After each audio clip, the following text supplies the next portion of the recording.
when you're streaming, when you're doing the creative work, do you feel lonely? So a bunch of creators talk about sort of it's counterintuitive because you're famous now. But Sort of, but not quite. But We're very does lucky to have each other. so there's that say the that. source of the comfort and the like. Is there some sense where it's isolating to have these personalities? They have to be, always be having fun, being wild, and so on. Or is it actually the opposite? Like, is it a source of comfort to know that there's so many cool people out there that are giving you their love? And it started as a source of comfort because it started with a very small community who would be it would be around 200 to 300 viewers. And, only like 30 to 40 of them would actually chat actively. So you felt like it was a community, not an audience. So you like knew them personally almost. Yeah, exactly. And it was people who were interested in chess. And I would really enjoy that. And then as, we started growing bigger, the audience kind of changed where they're not there for you personally. They're there while you're entertaining. And it changed for me. And I ended up being a lot more self-conscious of things online and started even thinking of myself more like a product than a human being when I'm online because I had to brand. Yes, exactly. Otherwise, you just start taking everything personally that people comment about you, and it's based off a very small.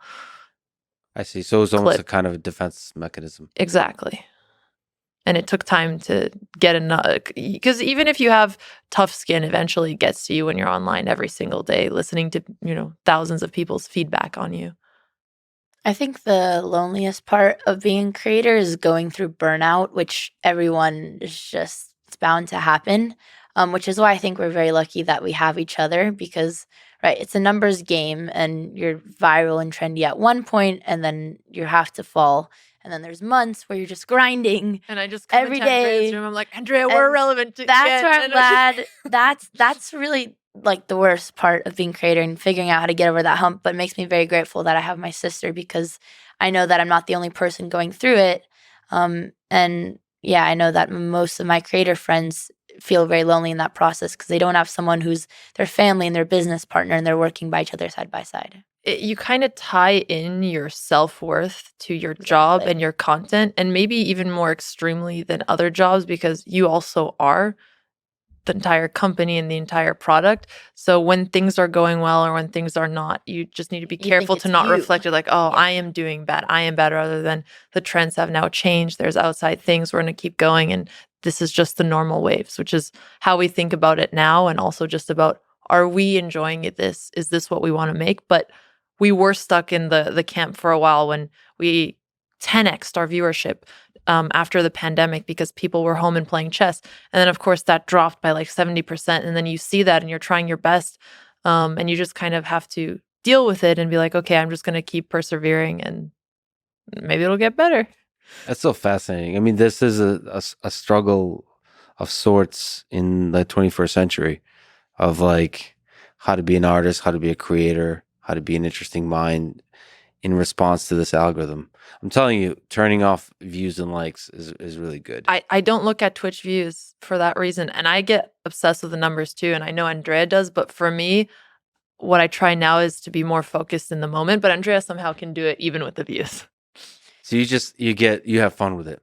Like, ooh, number one. I'm too much of like a given to the temporary satisfaction. Like I like knowing that if something happens right now, viewership's going to boost by a couple hundred and seeing that I'm right, of course. But what about when the viewers start dropping? Exactly. Well, and I always, like, you just have this intuition now.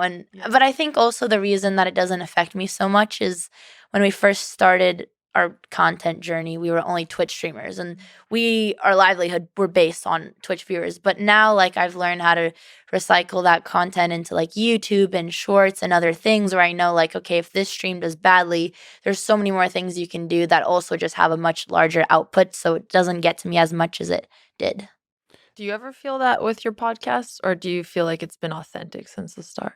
No, so there's a million things to say there. So one is there's a reason I stopped taking a salary at MIT and moved to Texas is I wanted my bank account to go to zero because I do my best with my back against the wall.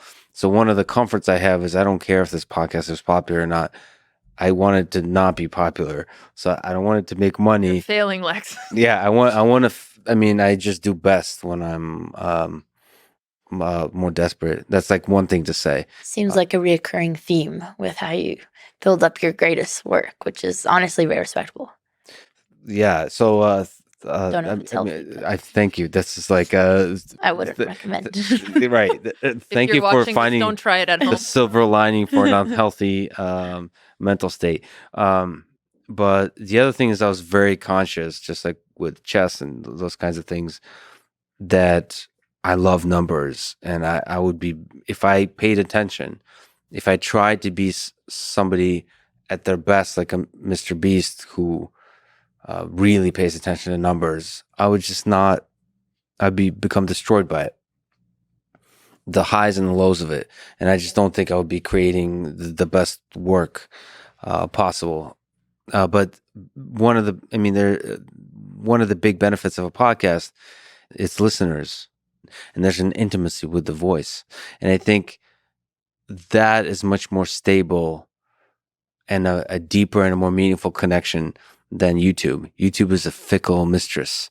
So it's a weird drug that like it really wants With you. very addicting feedback loops. When you have a video that's number 1 out of 10, Yeah. oh my God, the adrenaline you get. And then the thing I really don't like also is the world like will introduce you as a person that has a video on YouTube with some X number of views. Like the world wants you to be addicted to these numbers. Because they associate it with having done a good job. Yeah. Because that's what people think views are, even if it's not. Right. And primarily because they don't have any other signal of what's a good job. I think the much better signal is people that are close to you, your family, your colleagues, that say, wow, that was cool. I listened to that. That was really, I didn't know this. This was really powerful. This is really moving and so on. But definitely I'm terrified of numbers because I feel like, just like I said, I'd rather be I'd rather be a Stanley Kubrick, right? You'd rather create great art, like not to be pretentious, but the best possible thing you can create. Whatever the beauty that's the capacity for creating beauty that's in you, I would like to maximize that. And I feel like for some people like Mr. Beast, I think those are perfectly aligned. Because he just loves the most epic thing possible, but not for everybody. I think there's a lot of people for whom that's not perfectly aligned. And so I'm definitely one of those. And I'm still really confused why anybody listens to this anyway. But that's also something I guess you're trying to find and trying to figure out. I get very afraid of ever becoming someone who just makes junk food content where you can't stop while you're in the moment and it has all of your attention, but when you're done, it didn't really bring any value to your life, which is something that I think the algorithm still does really reward, and making sure that as we are learning how to create better content, it's still something that is going to be meaningful long term. Well, ultimately, you inspire a lot of young people.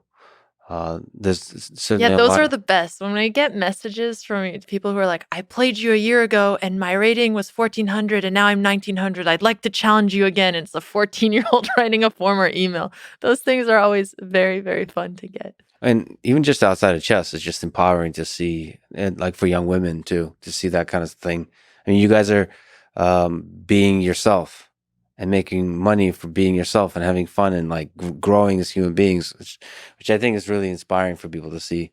So in that sense, it's really rewarding. And then like the way I think about it is there is some benefit of doing entertaining type of stuff so that you get the kind of like Mr. Beast does with philanthropy, right? Yeah. The bigger Mr. Beast becomes, the more effective he is at actually doing positive impact on the world. So those things are tied together. But of course, with podcasts, you guys, well, maybe you have these kinds of tense things, but what kind of ideas, what kind of people do you platform?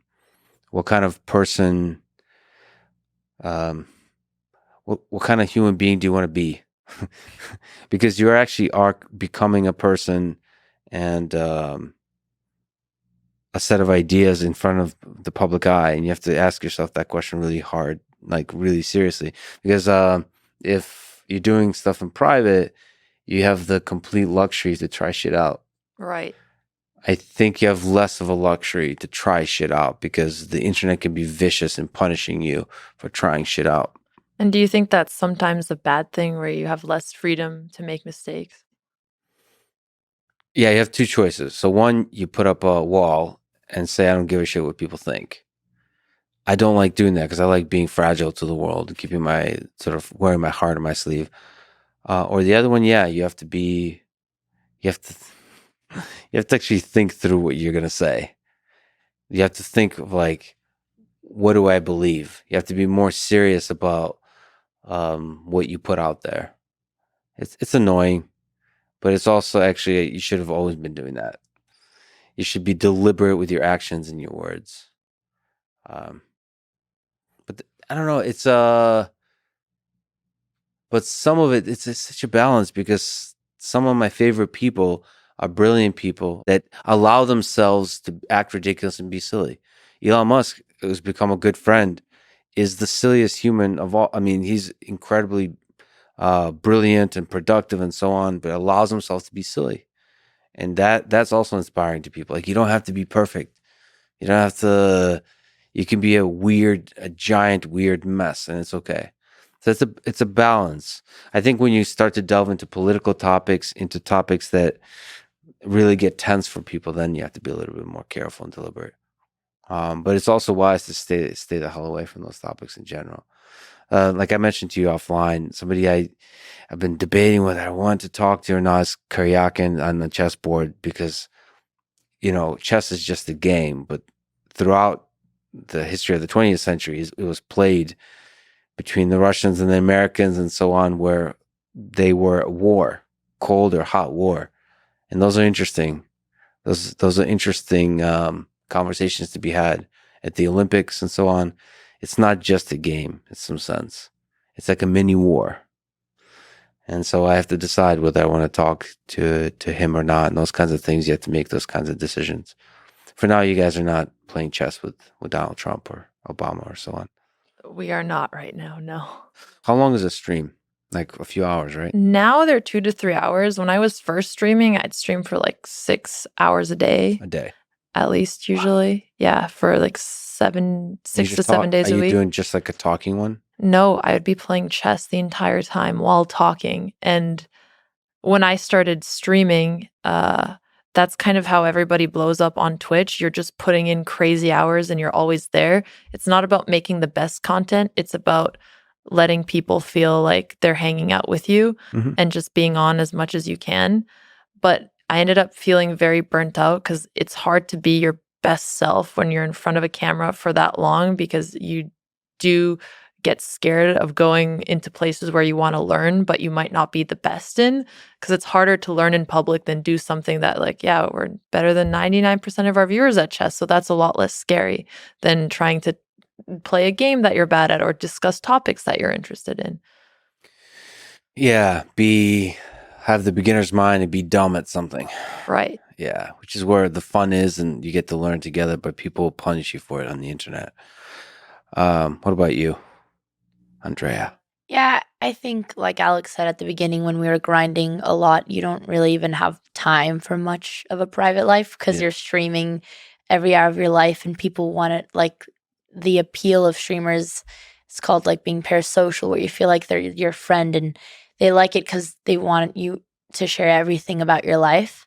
Really, the main challenge for me at first when trying to prioritize quantity over quality, which we're not doing anymore, was realizing that I can't turn everything I'm interested in and every passion into content. Before I'm like, well, I must stream more, but I like music and I like playing piano and I like reading into these topics and I like fitness.